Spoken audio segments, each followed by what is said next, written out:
Deus te abençoe, querido. Graça e paz do Senhor Jesus Cristo sobre a vida de todos, seja sobre a vida de todos.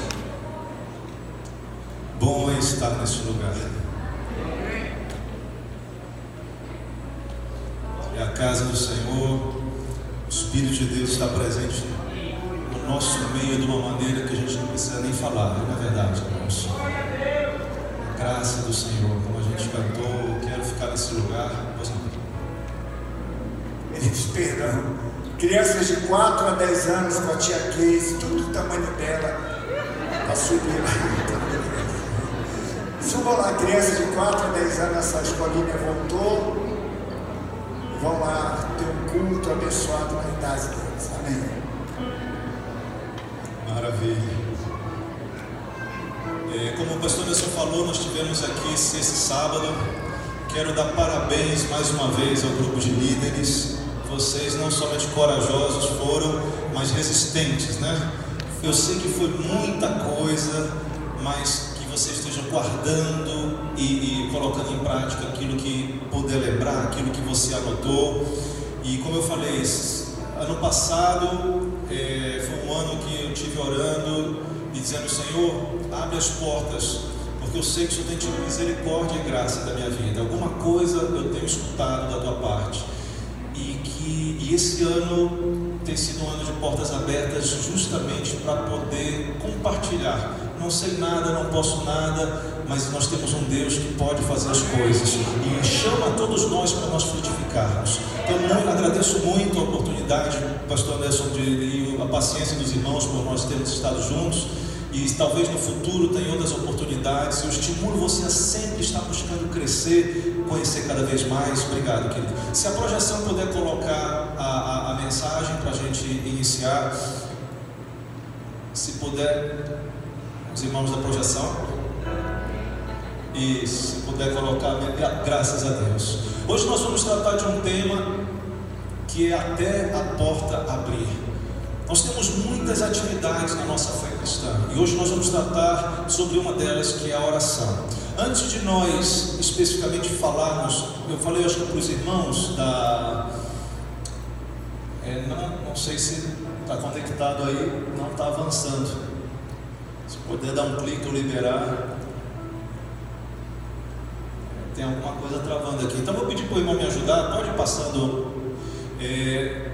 Algumas ministrações, algumas informações eu vou estar colocando, porque eu tenho desenvolvido ministerialmente, nós vamos estar colocando nas redes sociais. Então, se você é daqueles que acompanha a rede social, eu sei que muitos têm, tem o Facebook César Vasconcelos SR, que significa a serviço do reino, e Instagram. Então vai ser uma alegria de alguma maneira poder abençoar a tua vida se você tiver essa disposição e seguir as redes sociais. Lucas capítulo 18 vai ser o primeiro texto que nós vamos ler, depois nós vamos para Mateus capítulo 7, vamos focar então na área do que a gente vai tratar hoje, que é a área de oração e de perseverança em oração.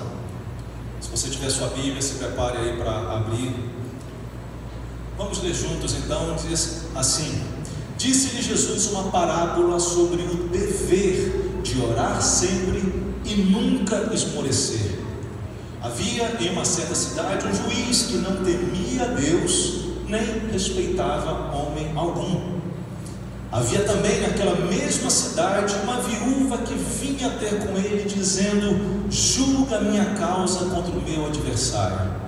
Ele, por algum tempo, não a quis atender, mas depois disse consigo: bem que eu não temo a Deus, nem respeito a homem algum. Todavia, essa viúva me importuna. Eu julgarei a sua causa, para não suceder que por fim venha a molestar-me. Então disse o Senhor, aí Jesus volta a falar: considerai do que diz esse juiz iníquo. Não fará Deus justiça aos seus escolhidos, que a Ele clamam de dia e de noite, embora pareça demorado em defendê-los? Digo-vos que depressa lhes fará a justiça. Contudo, quando vier o Filho do Homem, achará porventura fé sobre a terra? Nós vamos agora para Mateus capítulo 7, 2 versículos muito conhecidos. Diz assim, você sabe isso decorado: pedi e dar-se-vos-á, buscais e achareis, batei e abrir-se-vos-á. Pois todo o que pede, recebe, o que busca, encontra, e a quem bate, abrir-se-vos-á. E hoje nós vamos tratar de bater até a porta abrir.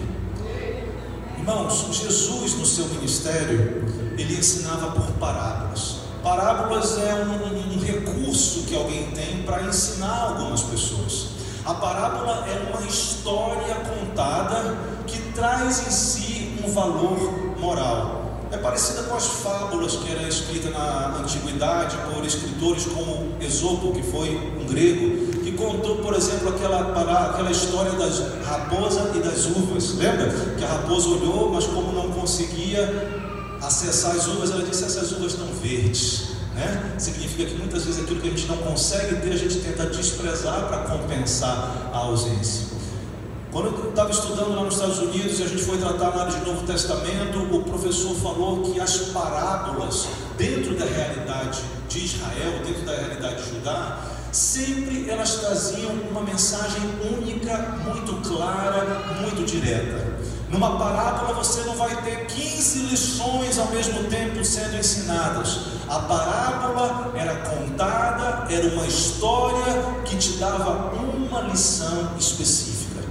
E existe um ditado que uma imagem vale por 1000 palavras, né? E tem uma imagem que eu acho muito interessante, que me estimula, que é essa aqui que está projetada.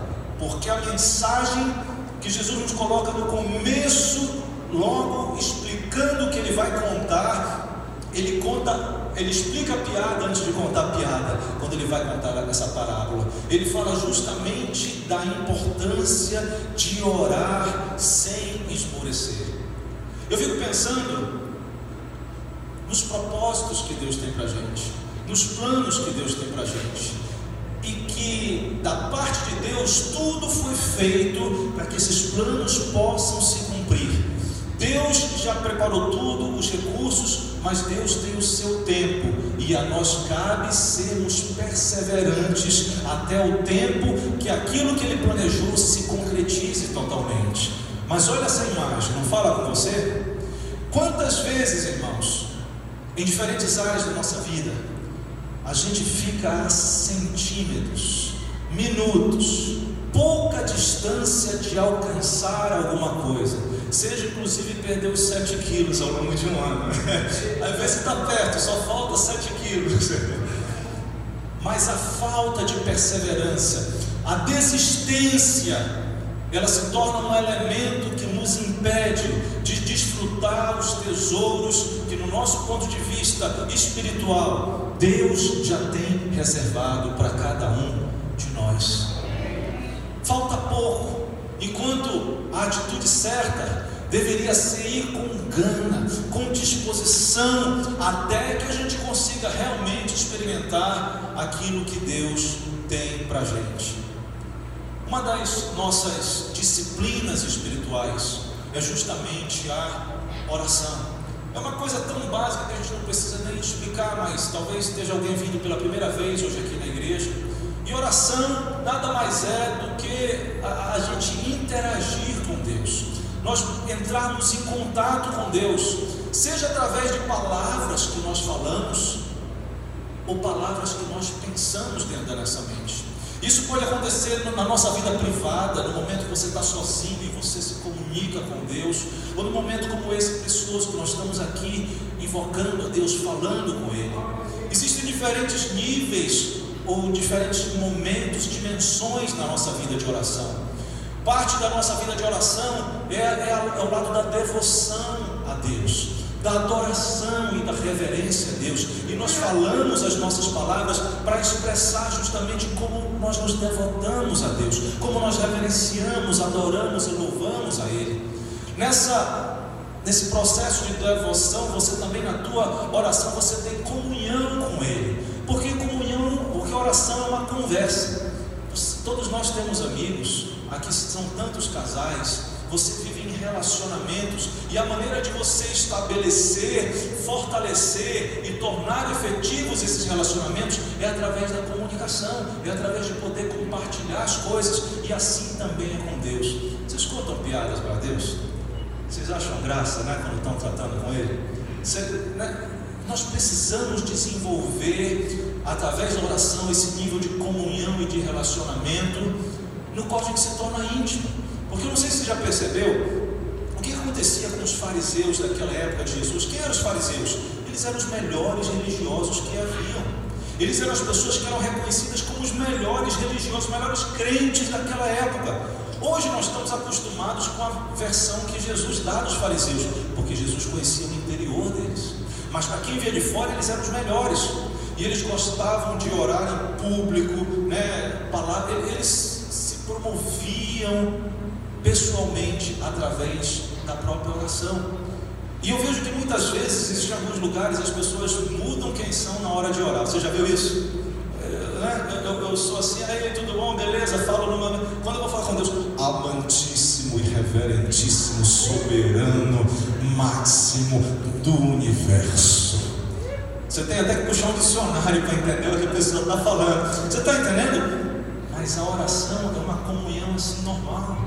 O próprio Jesus e a palavra de Deus nos recomenda a tratar Deus como o Abba, como o Pai próximo, presente. Até porque, irmão, deixa eu te contar um segredo. Deus sabe da tua vida todinha.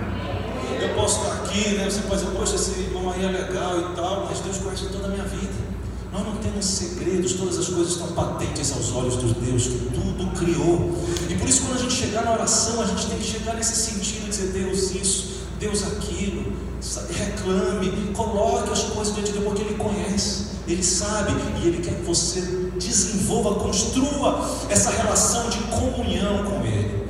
Mas não somente devoção, não somente comunhão, existe um lado da oração que é autêntico, que é bíblico, que nós acabamos de ler, e que é a ênfase maior que nós vamos ter ao meditar nessa manhã, que é o lado da petição. É pedir.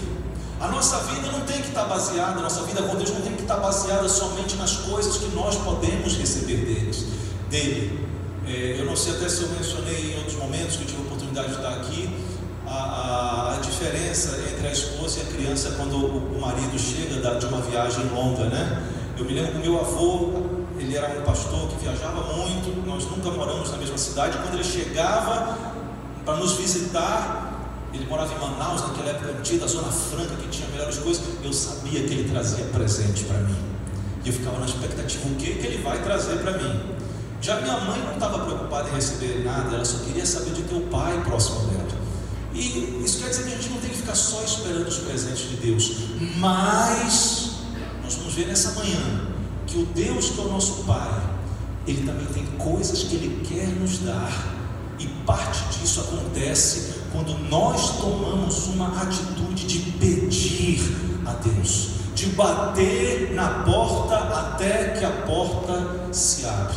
E justamente no capítulo 18 de Lucas, Jesus começa a contar essa parábola, essa história que traz uma lição. E a história é mais fácil de você lembrar e de aprender e colocar em prática aquela lição moral que ela traz. Ele começa a dizer no verso 1, ele diz, Jesus contou uma parábola sobre o dever de orar sempre, sem jamais esmorecer. Primeiro, gente, oração, nós vimos que aqui as definições, mas é um dever que nós temos. Falar com Deus é um dever que todo cristão tem. Eu sei que às vezes é difícil a gente entrar no quarto, ajoelhar, ou estar diante de Deus e tomar um tempo no meio da vida tão corrida. Mas se a gente não começar a buscar isso, a ter esse momento de satisfação com o nosso amigo Deus, Deus quer tanto que a gente ore, que Ele vai fazer que as circunstâncias mudem até um ponto que a gente vai precisar entrar no quarto e dobrar o joelho para falar com Deus, porque nós vamos ter pedidos. Então entenda a oração, logo no começo, no primeiro versículo, é um dever. Depois, sempre. Nós temos que desenvolver na nossa mente uma consciência da presença de Deus e da comunhão constante com Ele. Não importa onde você está. Eu vou daqui mais uns dias botar lá nas redes sociais uma série de fotos, uma coisa bem simples. Deus está te esperando para te ouvir aqui. Baseado no que está acontecendo lá onde eu moro. Lá eu tenho que tomar uma estrada, uma freeway, como a gente chama. Eu tenho que dirigir quase 50 minutos a 100 quilômetros para chegar na igreja no domingo, na igreja brasileira, né? É um deslocamento que é muito comum acontecer. E gente, essas freeways se tornaram quartos de oração para mim. Você está sozinho no carro, talvez alguém até que passe do meu lado ache que eu sou doido, né? Porque ali eu estou gritando, eu estou falando com Deus, Deus, porque Deus quer que a gente ore em todo o tempo, quer que a gente saiba. Na academia, você caminhando na esteira, Deus quer falar contigo. Talvez no ônibus, eu sei que está tocando um brega alto, aperreando, mas ali você começa a treinar a falar sempre com Deus, porque oração nós temos que falar sempre com Ele. Vamos seguir um pouquinho mais, e ele diz: sem jamais esmorecer. Gente, é muito difícil nós sermos disciplinados numa coisa, né? Falando nesse tema da dieta, né? Estava aprendendo com uma pessoa, quase um nutrólogo, chamado Hamilton, né? Ele disse: poxa, eu quebrei minha dieta hoje. Ele mesmo começou quando eu comecei de manhã, eu quebrei meio dia. É difícil, né? A gente perseverar. É difícil porque a nossa natureza humana, a nossa carne, ela quer ficar na inércia das coisas mais. É ou não é difícil a gente seguir rumo à virtude? É uma dificuldade, sempre vai estar puxando contra. No nosso desenvolvimento espiritual, Paulo fala em Romanos que existe uma lei do pecado no nosso corpo que vai nos puxar para trás. Mas gente, o desafio é nós não esmorecermos. Os estudiosos dos hábitos humanos dizem que você consegue, se você começar a praticar uma coisa durante 21 dias, você já consegue tornar isso um hábito virtuoso. E Jesus diz: não esmorece na tua oração. Não somente na oração da comunhão, da reverência, da adoração, mas particularmente pelo que nós vamos ver nessa parábola, pela oração da petição, do pedido. E ele começa a contar essa história de uma maneira bem específica, para ele poder mostrar que a gente nunca deve esmorecer. A história tem dois personagens. O primeiro personagem, diga qual é o personagem? Maravilha, a viúva. Por que Jesus escolhe no exemplo de uma viúva? Entenda bem, no seminário de liderança nós estamos conversando que muitas vezes nós estamos tão acostumados com o nosso ambiente cultural, a nossa cidade, a nossa família, a maneira como a gente vive, que a gente não consegue imaginar que em outros países as coisas são diferentes. A comida é diferente, o jeito de vestir é diferente, a língua é diferente. Agora, isso no mundo que nós vivemos hoje. Agora imagina quando você volta no tempo 2000 anos, como as coisas eram diferentes do que é hoje, não é verdade? E talvez quando a gente fala em viúva, hoje a gente pensa, talvez aqui nesse salão nós temos algumas mulheres que são viúvas e são, né, vivendo com saúde, bem estruturadas. Eu tive compartilhando essa mensagem lá nos Estados Unidos. Gente, a qualidade de vida num país como esse chamado de primeiro mundo é impressionante. Você vê velhinhos assim de uma idade elevada fazendo coisas que a gente não imagina. Eu me meti a ser surfista lá. Tem lugares que eu estou na praia, eu vejo o senhorzinho sem brincadeira, gente, deve ter uns 70 anos. Pega onda melhor que eu. Está lá fazendo as coisas, eu fiquei impressionado. Por quê? Porque se tem uma qualidade de vida naquele país, as pessoas se preservam. Mas quando você fala numa viúva, na época da antiguidade, nós estamos falando de uma pessoa que era impotente diante das necessidades da vida. Não podia, imagina gente, naquela época não tinha supermercado, vai comprar um negócio ali no supermercado, vai na padaria, não era bem assim. Na época, inclusive, quando você vê o Antigo Testamento, e a gente vai ver algumas coisas que Deus falou a respeito das viúvas, se você não tivesse a força para ir plantar, a força para ir colher, como é que você ia se manter? E isso é tão claro que o nosso Deus, quando começa a tratar sobre viúva no Antigo Testamento, ele conhecia as limitações, a impotência e a incapacidade de uma mulher que já era viúva, porque estava falando de alguém que já tinha uma idade avançada, que a força física já tinha ido, e o simbolismo, o significado de viúva é que não tinha outra pessoa que valesse por ela, que pudesse fazer algo por ela. Essa era a realidade dos tempos antigos. Sabe o que acontece em Êxodo 22, Deus está falando, está dando estatutos. Ele diz o seguinte: a nenhuma viúva afligireis. Em Deuteronômio 10, que é a repetição de leis e mandamentos, você lê no verso 17 e 18, diz assim: o Senhor vosso Deus é o Deus dos deuses, o Senhor dos senhores, o Senhor Deus grande, poderoso, temível, que não faz acepção de pessoas nem aceita suborno, que faz justiça ao órfão e à viúva, e ama o estrangeiro, dando-lhes pão e vestes. Quando Deus, através de Moisés, quer se manifestar ao povo, ele diz: eu sou o Deus grande, eu sou o Deus poderoso. Quero fazer uma observação: eu sou o Deus que cuida da viúva, eu dou pão para ela, eu dou veste a ela, porque Deus reconhecia que a viúva era impotente. Ele estava estrangeiro e órfãos também, nesse mesmo sentido.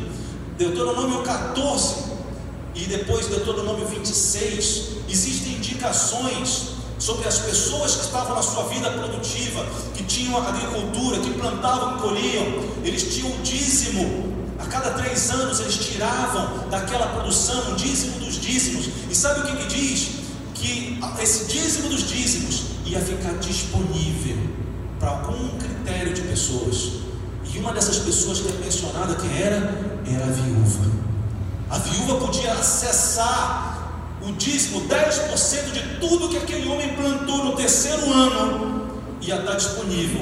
Eles não tinham galpão, eles não tinham almoxarifado, mas ia estar no lugar. E ali podia ir o levita, porque o levita servia ao Senhor, não tinha herança entre os homens. Podia o estrangeiro, porque também era desprovido. Podia o órfão, mas podia ir a viúva. E sabe o que Deus diz? Vocês vão dar esse dízimo para a viúva, e eu vou abençoar vocês. Deus queria que a bênção da provisão, do cuidado, do pão e da veste chegasse na viúva. E ele dizia: quem fizer o canal humano para que a bênção chegue na viúva, eu, Deus, vou te abençoar. Deus tinha uma preocupação com essa viúva. Deus deixou claro nos seus mandamentos. E para completar menções ainda no Testamento, no Deuteronômio 24, ele diz: olha, quando tu estiveres plantando e ficar uma espiga para trás, não volta para colher, deixa porque a viúva pode passar e recolher. Ou seja, ele está dizendo que coisas na colheita deviam ser deixadas para favorecer a viúva. Deus queria ensinar que Ele amava e cuidava de quem é desamparado, de quem é necessitado, e Ele, nas suas leis, queria que as pessoas tivessem esse sentimento que estava no coração dele, o sentimento da viúva. Alguém pode dizer: mas isso era Antigo Testamento, época da lei. Se você for ver o que Paulo falou isso, entendendo isso, quando ele escreve a Timóteo, no capítulo 5, no verso 3, 1 Timóteo 5,3, ele dá ordens: olha, cuidem das viúvas. A igreja tem que cuidar das viúvas. Ele estava dando uma ordem prática no sentido do amor fraternal que nos leva a cuidar dos desamparados, mas ele estava ainda naquela época dizendo: o Deus é um Deus que é preocupado das viúvas. E é engraçado que ele esclarece bem. Ele diz: olha, as que são verdadeiramente viúvas. O que ele queria dizer isso? Aquelas que não tinham ninguém para ampará-las. Porque ele diz: aquelas que têm filhos, aquelas que têm outras coisas, que eles cuidem das suas viúvas, que eles também aprendam, a família da viúva aprenda a cuidar dela. Mas aquelas que são verdadeiramente viúvas, ou seja, aquelas que são desamparadas, não tem ninguém, cuidem delas. Deus deixa claro que a viúva é uma pessoa desamparada. E para completar a história dessa mulher em particular da parábola, ela não somente era desamparada, mas ela habitava num contexto de iniquidade, porque havia uma pessoa nessa cidade que não conhecia o coração de Deus para com a viúva, para com as pessoas desamparadas, necessitadas, incapazes, impotentes. A Bíblia diz que essa mulher tinha um adversário. Você já pensou o caráter desse adversário? Uma mulher impotente, incapaz, viúva, e ele tinha algo contra ela. Ele fez algum mal contra ela. Ela tinha um adversário e ela tinha uma virtude que eu preciso desesperadamente ter, e você também precisa ter. Ela queria ter aquela situação mudada. Ela queria que a injustiça do adversário da vida dela fosse transformada. Ela queria receber justiça. Ela queria receber uma transformação. Ela queria que aquela situação fosse totalmente mudada. E uma pessoa, quando está impotente, quando não tem força, quando não tem capacidade, e ela precisa que algo aconteça, ela tem que apelar para alguém que possa ajudar ela. Você está entendendo? Na realidade dela, ela só teve uma saída. Ela foi para o juiz da cidade. Ela foi buscar no juiz da cidade. E esse juiz é justamente o segundo personagem que nós temos nessa parábola. Agora, a viúva foi acreditando que alguém com mais autoridade, com mais poder que ela, poderia julgar a causa dela e fazer justiça. A gente sabe, aqui no Brasil temos acompanhado tantas mudanças, né? Ao longo dos últimos anos, sessões do Supremo Tribunal estão ficando mais interessantes do que as novelas, né? E a gente já começa a desconfiar. Eu não vou tecer juízo nesse momento, mas eu tenho visto muita gente desconfiar da lisura e da correção dos juízes no Brasil, porque julgam segundo interesses. Eu já ouvi muita história de juízes que julgam de forma distorcida por interesses próprios. E esse juiz, essa cidade onde eles viviam, não somente tinha um homem que não tinha temor a Deus e se tornou adversário de uma viúva incapaz, indo contra os princípios de Deus, mas esse juiz, o próprio Jesus, ao contar a história, diz que ele era iníquo, diz que ele não era correto, diz que ele era injusto. Esse juiz tinha algumas características. Primeiro, ele era o contrário da viúva. A viúva era incapaz. Esse juiz tinha poder. Ele tinha capacidade de dar palavras, de decidir sobre vida ou morte de pessoas, sobre o destino das pessoas. Ele tinha autoridade, né? A gente estudou que a autoridade é a capacidade que você tem de decidir, de tomar decisão e de fazer a valer o que você quer. Jesus fala que esse juiz, ele não temia a Deus nem respeitava o homem. Isso aqui mostra duas coisas em relação a esse juiz. Primeiro, ele não acreditava em Deus, ele não temia Deus. Para ele os valores divinos não valiam nada. Eu te recomendo muito sempre, em alguns lugares que eu tenho ido, que você estude apologética. Apologética é uma área da teologia na qual você prova que Deus existe, que a Bíblia é a verdade, que Jesus veio, morreu, pregou, morreu e ressuscitou, sem usar mesmo a Bíblia. Você usa fatos filosóficos, você usa informações científicas, você usa lógica, você usa uma série de coisas. Todo mês de julho eu tenho um grupo de irmãos aqui no entroncamento de uma missão americana. Eles têm feito uma conferência. Se o pastor achou interessante, até eu posso informar. Eu tenho traduzido, vem irmãos dos Estados Unidos ministrar sobre isso. Gente, eu tenho aprendido muito. E uma das coisas, do ponto de vista moral, uma das maneiras de você provar que Deus existe é a moral que mesmo os homens ateus têm. Porque, irmão, se não existe um Deus, não existe certo ou errado. Se não existe o Deus, não vamos prestar conta para nenhum ser superior dos nossos atos. Você está entendendo? Qual a diferença entre eu matar um bebê ou matar um animal? Se não existe Deus, tanto faz. Porque nós somos seres que não somos sujeitos a nenhuma força justa, superior, como é o Deus da Bíblia. Você está entendendo? Esse juiz, para ele, é como se ele fosse um ateu. Ele não acreditava em Deus. Então ele não era compelido por nenhuma razão moral. Para ele julgar bem uma viúva incapaz ou dar vitória para o adversário, para ele tanto faz, porque ele não tinha um Deus que era uma referência de justiça, a qual ele poderia pensar: como será que o Deus justo, Criador dos céus e da terra, julgaria essa causa? Para ser um exemplo para ele, como juiz, também fazer da mesma forma. Ele não tinha essa referência. Então esse juiz, ele tinha autoridade, poder de decidir, mas eles não tinham os valores morais que vêm do Deus que criou os céus e a terra, e o Deus que é santo, perfeito e cuja moral nós devemos obedecer, porque está na própria santidade desse Deus. Ele não tinha esse lado moral. E outra coisa, nos relacionamentos interpessoais dele, ele se sentia extremamente superior, porque ele era autoridade. E gente, Jesus falou: olha, como é difícil para um rico entrar no reino dos céus, né? Porque tudo aquilo que te dá poder, te faz sentir poderoso, seja um conhecimento financeiro, seja uma riqueza econômica de dinheiro, seja uma riqueza intelectual, seja aquilo que você acha que é rico, isso te torna orgulhoso. E o orgulho impede a gente de andar em comunhão com Deus. Esse juiz se achava muito superior. E os que são superiores costumam desprezar os pequenos, não é verdade? A Bíblia fala sobre quem é que nos persegue muitas vezes, são os ricos. São aqueles que não querem ter sensibilidade para o simples. Por isso que Paulo diz que Deus escolheu as coisas loucas desse mundo, escolheu as coisas que não são, para confundir as sábias, confundir as que são. Eu digo, Senhor, eu não quero ser rico. Pode ser milionário, mas assim, rico nesse sentido de achar que eu tenho, que eu posso, por causa de algo que eu tenho. Não. Eu quero viver na dependência de Deus, nos seus propósitos. Mas essa era a característica do juiz: não temia a Deus e não respeitava a ninguém. Ele não ia respeitar a viúva porque tinha uma idade avançada, não ia respeitar por causa da situação dela. Agora, uma coisa aconteceu. Lembra da última característica que eu falei da viúva? Ela queria que a situação mudasse.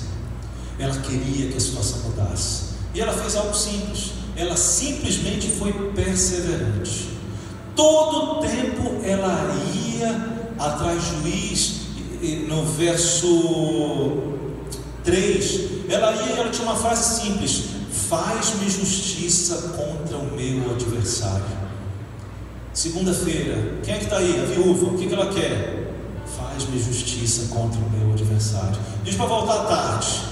De tarde a viúva estava lá, a secretária do juiz. Está aí a viúva, o que ela quer? Faz-me justiça contra o meu adversário.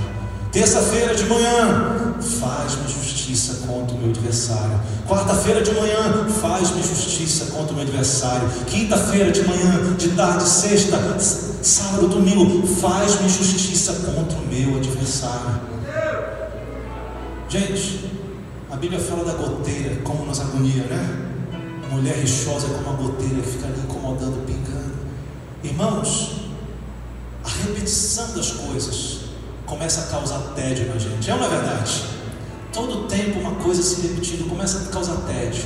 E no caso desse juiz, essa perseverança da mulher, essa mensagem o tempo todo começou a mexer com ele, começou a dar nos nervos dele. E ele diz justamente, olha o que ele diz. Verso 4 diz uma coisa que você precisa atender espiritualmente. Diz assim: por algum tempo ele não quis atendê-la. A Bíblia não fala aqui se esse algum tempo foi uma semana, 2, mas não importa. Algum tempo significa algum tempo. Talvez foi um dia, uma semana, um mês, um ano, uma década. Foi algum tempo. Esse juiz não quis atendê-la. Mas a palavra de Deus continua dizendo: mas depois o juiz refletiu, ele mesmo, o cara injusto e iníquo. Ele disse: eu não temo a Deus nem aos homens, mas todavia, como essa viúva me molesta, julga minha causa contra o meu adversário, julga minha causa. Ele começou a ficar agoniado com isso. Ele disse o seguinte: eu vou fazer justiça para essa mulher, para que ela não fique voltando e me importunando muito. O juiz não queria dar aquele incômodo da mulher todo o tempo. Faz justiça contra o meu adversário, faz justiça contra o meu adversário. E sabe o que é interessante? Que Jesus, no verso 6, ele diz o seguinte: ouve o que esse juiz iníquo diz. É como eu estivesse falando hoje para você, aqui na comunidade cristã de Ananindeua. Ele diz: presta atenção no que esse juiz, que é iníquo, está dizendo. Que por causa da perseverança, do incômodo, julga minha causa contra o meu adversário. Um juiz iníquo que não temia a Deus nem os homens, ele decidiu fazer justiça a quem lhe importunava.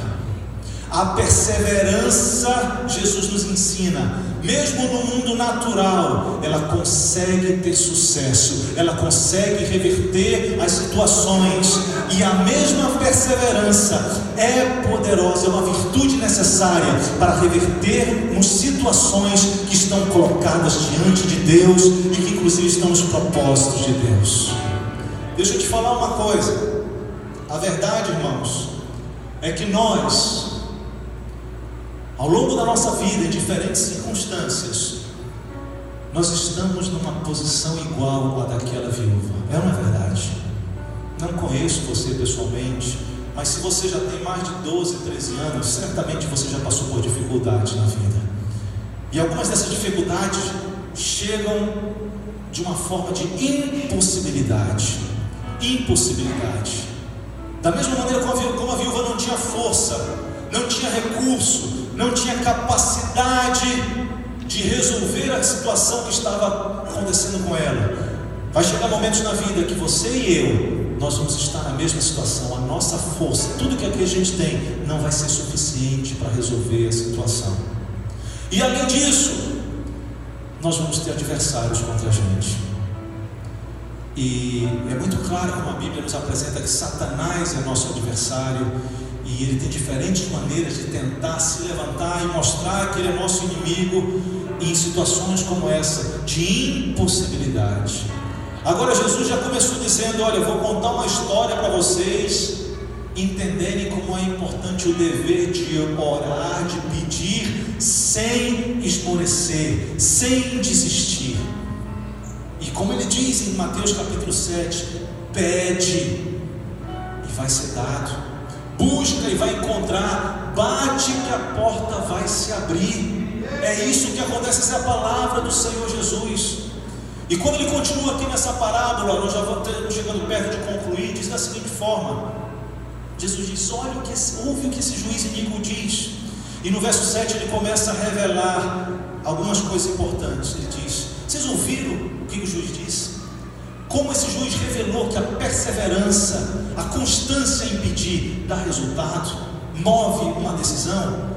Aí Jesus faz uma pergunta: não fará Deus justiça aos seus escolhidos, que clamam a Ele de dia e de noite, ainda que os faça esperar?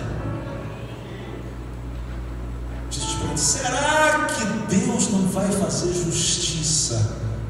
Será que Deus não vai responder o pedido? Será que Deus não vai abrir a porta às batidas dos seus escolhidos? Jesus falou: não foi vocês que escolheram a mim, fui eu que escolhi a vocês. Quantos escolhidos de Deus tem aqui? Você foi chamado, a voz do Senhor do Evangelho chegou ao teu ouvido, o Espírito Santo te convenceu do pecado, da justiça e juízo. Você recebeu uma nova natureza, você é a habitação do Espírito Santo. Quando o Senhor vier na nuvem em glória, a trombeta vai tocar, você vai ser dos escolhidos, que vai ser: vinde benditos de meu Pai, entrai, tomai posse do reino que está preparado desde antes da fundação do mundo para vocês. Vós sois meus escolhidos. Viúvas escolhidas, glorifiquem a Deus. Viúvas escolhidas, glorifiquem a Deus nessa manhã.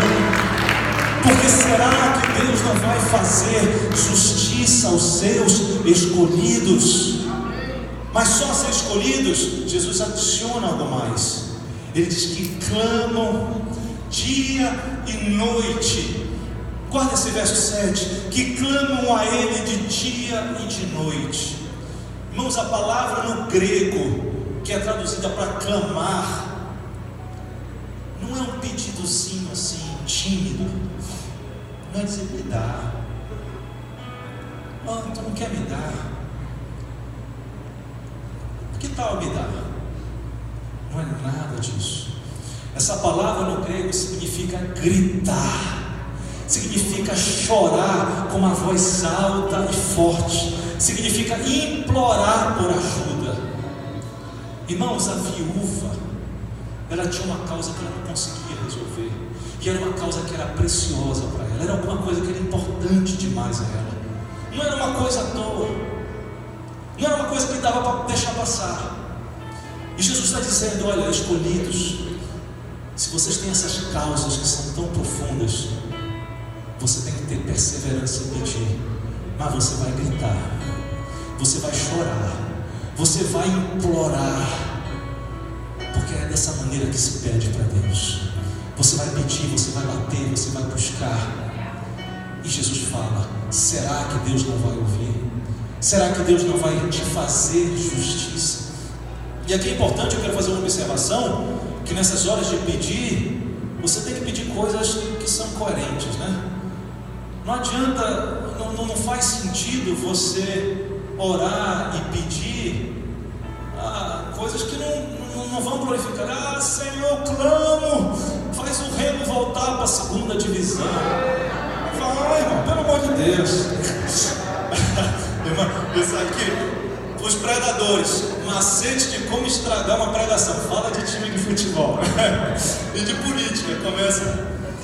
Eu estou brincando, mas não vá pedir coisas que não estão alinhadas aos verdadeiros propósitos de Deus.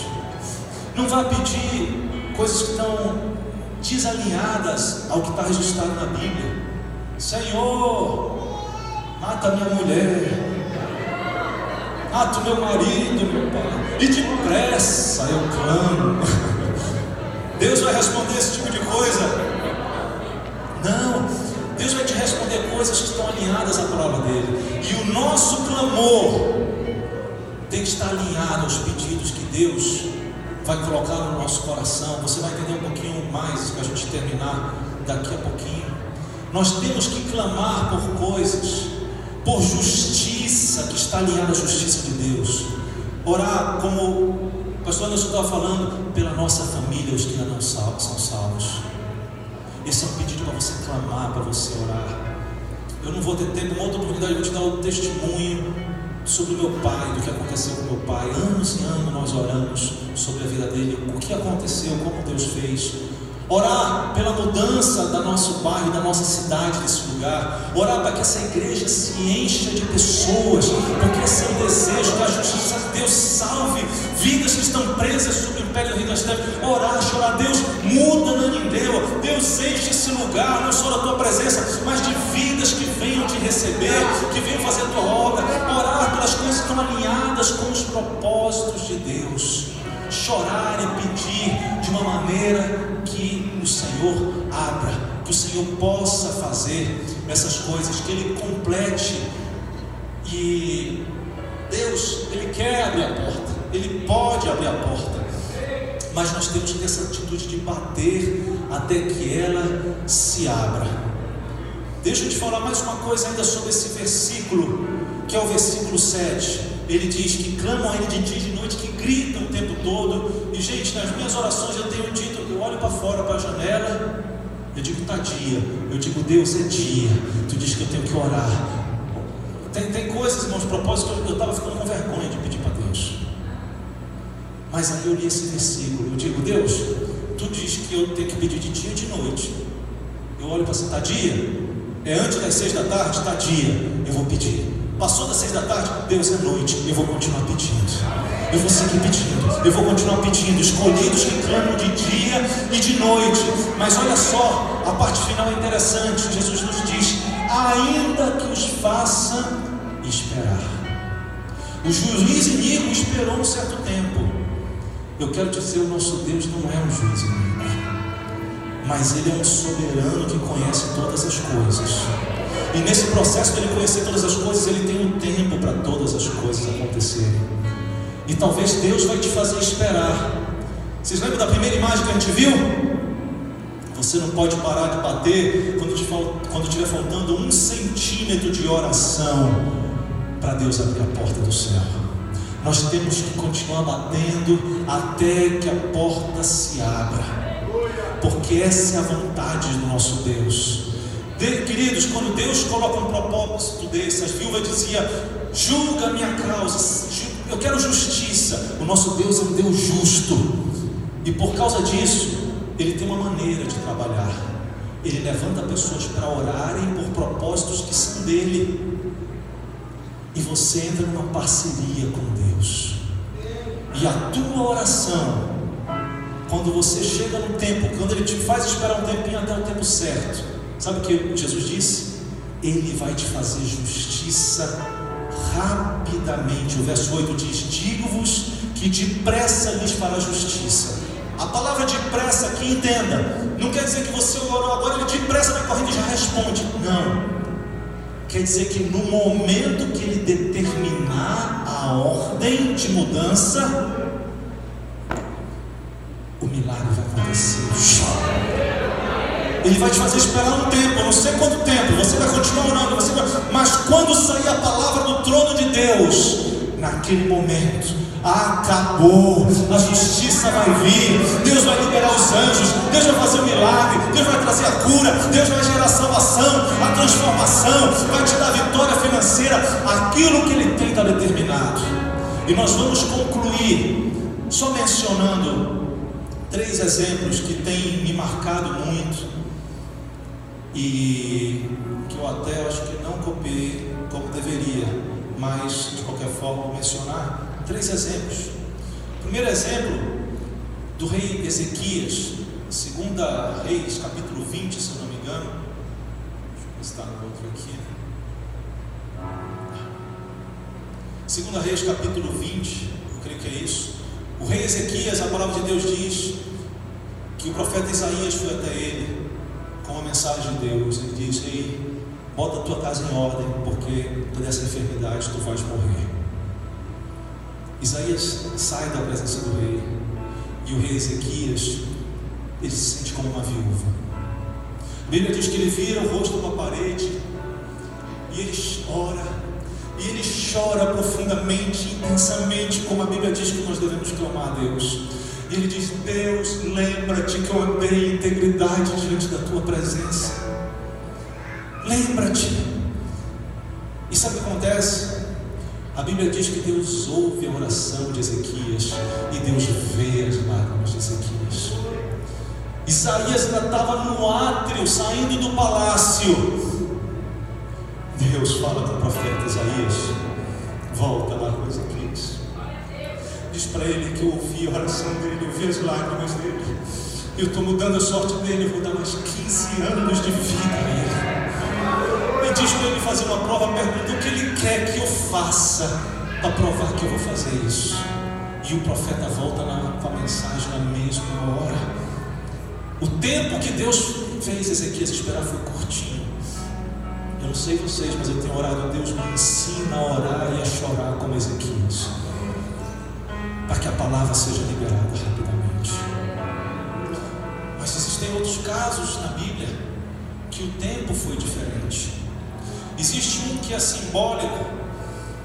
Jacó, depois de anos afastado dos seus irmãos, ele decide, de Esaú, por causa do que ele aprontou com seu irmão, ele decide voltar, e com medo no coração. E ele, nesse processo de voltar, ele vai mandando os seus bens primeiro, as suas posses, bois, cavalos, servos, né, com ofertas para Esaú, como que para apaziguar a ira de Esaú. E por fim fica só ele com a família. Ele manda a família, eles atravessam o estreito de um rio, né, o val do rio Jaboque, aquele córrego. E tem um momento ali que ele fica sozinho. E ele passa aquela noite sozinho. A Bíblia diz que ele temeu, porque disseram para ele que Esaú está vindo com 400 homens te encontrar. Ele pensou: meu irmão vem para me destruir. Ele estava como uma viúva. Ele não tinha poder para reverter aquilo. E ele começa a se colocar diante de Deus. E ali o anjo do Senhor, a gente entende, desce naquele lugar. E a Bíblia diz que Jacó começou a lutar com aquele homem que era o anjo do Senhor. Eu não sei quantos de vocês já fizeram artes marciais, quantos já lutaram fisicamente. Quando eu era adolescente eu fiz karatê, mas não era para mim. Eu tenho dificuldade de bater nas pessoas. Era difícil. Mas na vez que eu fui fazer a tal da luta, irmão, você já lutou quando o teu coração parece que vai sair pela boca. Você fica num estado de tensão ali, você desgasta o teu organismo. Eu vejo esses caras do MMA, UFC. Uma vez, vou contar aqui só para vocês, até na igreja lá em Los Angeles, foi o Anderson Silva apareceu lá, e eu estava pregando nesse sentido. Que interessante, né? Mas aquilo é muito intenso. E a Bíblia diz que Jacó passou até o sol raiar lutando com o anjo de Deus. Ficaram lutando. Ele se dedicou tão intensamente, porque ele sabia que ele era como uma viúva. Ele precisava de uma intervenção divina para mudar a realidade, para impedir que ele, a família dele, os bens dele fossem destruídos pelo seu próprio irmão. Ele lutou. Não foi imediatamente como foi a oração de Ezequias, a resposta. Mas sabe quando chegou no raiar da manhã, depois de horas de luta, veio ali, o anjo disse: eu já vou. Ele disse: tu não vais sem antes me abençoar. E ele disse: eu vou te abençoar, qual é o teu nome? Essa é outra pregação, né? Ele falou Jacó, que significava usurpador. E ele fala assim: pois agora tu vai ser chamado Israel, príncipe de Deus. E ele sai dali com uma natureza nova. E quando ele encontra o seu irmão, o seu problema já está resolvido, porque o irmão dele lhe estende perdão, lhe estende reconciliação. Aquilo que o oprimia é transformado, e ele recebeu a justiça do Deus Todo-Poderoso. Esse é um exemplo que a gente tem que lutar, não importa o tempo. E o último que eu quero mencionar é do povo de Israel, preso no Egito. Deus tinha profetizado ainda para Abraão séculos antes do nascimento de Moisés. E Deus falou: olha, tua descendência vai ser grande, vai para uma terra, e ali vai ser feita prisioneira, vai ser feita escrava. Você vai passar 400 anos lá, vai passar mais de 4 séculos lá. Mas eles vão morar, eu vou tirar eles dali, e eu vou levá-los para uma terra que eu tenho prometido dar a ti como herança. Era a promessa. E o povo de Israel vai, os anos vão passando, tudo vai acontecendo. Eles vão até o Egito, e morre o faraó que conhecia José e que honrava José. E o outro faraó viu que esse povo começou a crescer muito e decidiu subjugar, torná-los escravos. E quando você começa a ler o livro de Êxodo, essa situação que está ali: o povo é escravo, o povo está subjugado, está sofrendo sob trabalhos forçados e pesados. E a Bíblia diz que aquele povo, ali no finalzinho do capítulo 2 de Êxodo, mostra justamente a chave do que nós precisamos fazer. Diz assim, o verso 23 e 24, olha só, e 25, só leia, só ouça, depois você vê na sua casa. Depois de muitos dias, morreu o rei do Egito. Os filhos de Israel gemiam sobre a servidão, e por causa dela clamaram. E o seu clamor subiu a Deus. Ouviu Deus o seu gemido, e se lembrou da sua aliança com Abraão, com Isaac e com Jacó. Atentou Deus para os filhos de Israel e os conheceu e se identificou. Entenda aqui uma coisa: Deus tinha feito a promessa lá atrás para Abraão, não é verdade? E Deus tinha que cumprir essa promessa, que era levar o povo para habitar numa terra que mana leite e mel. Só que esse povo estava preso no Egito. Deus tinha um propósito de levar o povo para a terra, mas o povo estava preso aqui. Sabe como foi que Deus fez para cumprir o propósito dele? Permitiu que o povo começasse a orar, permitiu que o povo começasse a clamar. Porque quando eles começaram a clamar, Deus viu: é a hora de eu cumprir a minha promessa, que eu fiz lá atrás, séculos antes. Há situações de dificuldade que vão acontecer, porque Deus quer que você ore, para que Ele manifeste um milagre, para te levar na posição que Ele já planejou para a tua vida. Nós temos que colaborar com Deus. E a última coisa é justamente quando a viúva diz: faz justiça à minha causa. A tradução daquilo é: livra-me disso que me está oprimindo. Livra-me dessa situação que está causando opressão sobre mim. Eu espero que você não esteja passando por um momento de viúva agora, que você esteja na bênção, só alegria, só vitória em todas as áreas. Se você não está passando, ore todo o tempo, obedeça esse mandamento de Jesus manifesto nessa parábola.